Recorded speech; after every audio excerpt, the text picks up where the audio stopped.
ఇప్పుడు సోషల్ మీడియాలో పోస్టులు పెడుతున్నారని చెప్పేసి ఆర్జీవి పోసాని ఇలా అందరిని అరెస్ట్ చేద్దాం అనుకుంటున్నారు కదా. పోస్టుల కోసం అరెస్ట్ చేయడం అవసరం అంటారా, లేకపోతే ఇది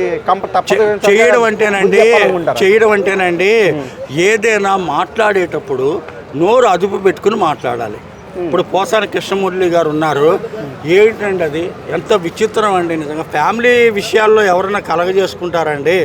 రాజకీయాల్లో ఇప్పుడు ఎన్టీ రామారావు గారిని చూసాం, రాజశేఖర రెడ్డి గారిని చూసాం, చంద్రబాబు నాయుడు గారిని చూసాం. మరి చంద్రబాబు నాయుడు గారు రాజశేఖర రెడ్డి గారు కలిసి ఉండేవారు.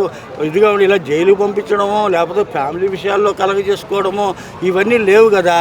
ఈ పోసాని కృష్ణమురళి గారేమో ఆ పవన్ కళ్యాణ్ గారికి 5 భార్యలు ఉన్నారు, లేకపోతే ఇంట్లోనేమో ఆ పిల్లల మీద, భువనేశ్వరి గారి మీద, లోకేష్ మీద, చంద్రబాబు నాయుడు గారి మీద ఇష్టం వచ్చినట్టుగా చేస్తున్నారు. ఇది వెనక నుంచి బ్యాక్గ్రౌండ్ నుంచి ఎవరో చేయించారు. ఈ విషయం చాలామందికి తెలిసిన విషయమే. లోకేష్ గారేమో ఎక్కడో పాదయాత్రలో ఉండి ఆయన చంద్రబాబు నాయుడు గారిని అరెస్ట్ చేసినప్పుడు చంద్రబాబు నాయుడు గారిని అరెస్ట్ చేసినప్పుడు ఆయనకి పర్మిషన్ లేదు వెళ్ళడానికి. తండ్రిని రోడ్డు మీద కూర్చున్నారు. ఆయన రోడ్డు మీద కూర్చుని ఇదేమిటి నా తండ్రి అరెస్ట్ అయ్యారయ్యా బాబు, నన్ను పంపించండి. ఇవన్నీ అంటే ఎవరెవరిని అరెస్ట్ చేయాలని మీరు అనుకుంటున్నారు? అంటే ఆంధ్రప్రదేశ్లో ఇటువంటి వాళ్ళు ఎవరెవరిని అరెస్ట్ చేస్తే బాగుంటుంది, ఎవరెవరిని వదిలేయచ్చని మీరు అనుకుంటున్నారు? ఎవరెవరిని వదిలేయచ్చంటే, ఎవరెవరిని అరెస్ట్ చేయాలంటే రాజకీయంగా చాలామంది చాలా తప్పులు చేశారండి. పేర్లు చెప్పకూడదు కానీ ఇప్పుడు పేర్లు చెప్తే మళ్ళీ లేనిపోని కొన్ని ఆర్జీవీని అరెస్ట్ చేయడం ఒక పోస్ట్ కోసం కరెక్ట్ అంటారా, పర్లేదా? ఏదండి మన రామగోపాల్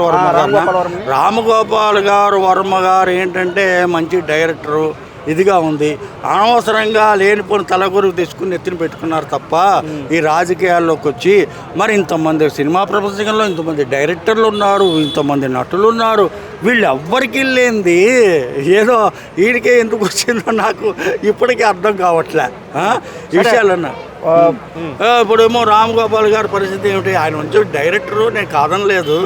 ఆయన మంచిగా బాగా డైరెక్ట్ చేసి డైరెక్ట్ డిపార్ట్మెంట్లో ఇంకా వాళ్ళ నాన్నగారు కృష్ణరాజు గారు కూడా నాకు బాగా పరిచయము. అది శివ సినిమా రిలీజ్ అయినప్పుడు నేను మార్నింగ్ రోజు చూసి అప్పుడు చాలా టెన్షన్తో ఉన్నారు. ఆ టెన్షన్తో ఉంటే నేను వెళ్ళి నాగేశ్వరరావు గారితో, సార్ చాలా బాగుందండి పిక్చరు, ఆ శివ పిక్చర్ రామ్ గోపాల్ వర్మ గారు బ్రహ్మాండంగా డైరెక్ట్ చేశారు. అంతకుముందు ఇప్పుడు డిస్కౌంట్ సౌండ్లు ఇవన్నీ లేకుండా యాక్చువల్గా మనిషి ఎలా కొడితే సౌండ్ వస్తుందో అలాంటి దాంతో చేశారు. బాబుకి ఇది చాలా హైలైట్ అవుతుంది పిక్చరు. అప్పుడు నాగేశ్వరరావు గారు నన్ను చూసి నువ్వేదో మా అబ్బాయి కదా అని చెప్పి అభిమానంతో నువ్వు చెప్తున్నావు. అలా లేదండి, నేను అలాగే చెప్పట్లేదు.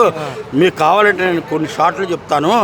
ఇప్పుడు హీరోయిన్ రైలు గేట్ దగ్గర వాళ్ళు కిడ్నాప్ చేసినప్పుడు రైలు గేటు పడుతుంది, ఏదో ఆ గేటు దూకేసి 4 ఫైట్ చేసేసి వాళ్ళని కొట్టేసి ఏ ఊటీలోనూ సాంగ్ పెట్టేసి అలా కాకుండా గేట్ ఎత్తిన తర్వాత వెళ్ళి మేము 4 నువ్వు ఒక్కడవే ఉన్నావు కాబట్టి అక్కడ ఒక డైలాగ్ తోటి ఫైట్ లేకుండా చేశారు. ఒక అతను ఫోన్ చేయడం ఇవన్నీ టర్నింగ్ పాయింట్. ఎందుకంటే కారణం ఏంటంటే రామ్ గోపాల్ వర్మ గారికి మంచి భవిష్యత్తు ఉంది, మంచి డైరెక్షన్ కెపాసిటీ ఉంది. ఆయన చేతులారా అనవసరంగా దీంట్లో పెట్టుకుని ఏది మన ఈ వేరే రాజకీయాల్లోకి వచ్చి ఇంకో దాంట్లోకి రాకపోతే ఆయన చాలా గొప్ప డైరెక్టర్ అయ్యేవారు. ఇంకా ఫ్యూచర్లో చాలా మంచి అవకాశాలు వచ్చేవి. ఇప్పుడేమో పోలీసు వాళ్ళు వెతుకుతున్నారు అది మొన్న.